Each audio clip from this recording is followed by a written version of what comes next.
Pierre Spano. Oui, moi j'ai deux questions. La première à Madame Courangeau concernant les astreintes.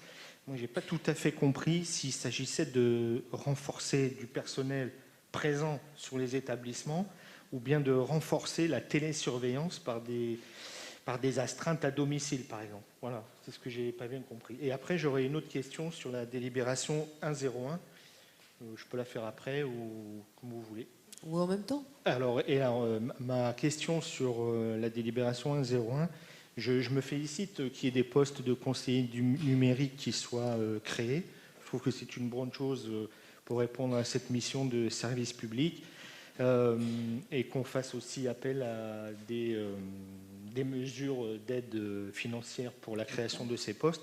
Je me pose simplement la question de la pérennisation de ces postes parce qu'on a remarqué, on le sait depuis quelques années, que les citoyens doivent aller, par leurs propres moyens, aller sur Internet pour remplir leurs formalités administratives. Et c'est très pénible pour certains, et notamment les personnes âgées.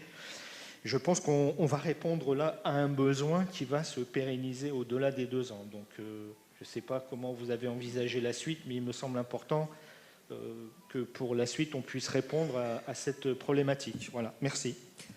Il est vrai que l'État prévoit un financement de 50 000 € la première année, de 50 000 la deuxième, ce qui laisse pendante la troisième.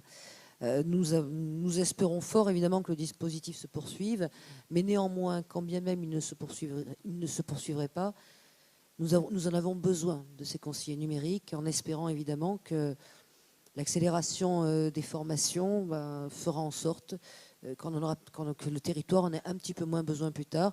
Mais si la personne effectue un très beau travail, il n'y a pas de raison non plus qu'à un moment donné, dans les recrutements de notre collectivité, des choses soient possibles.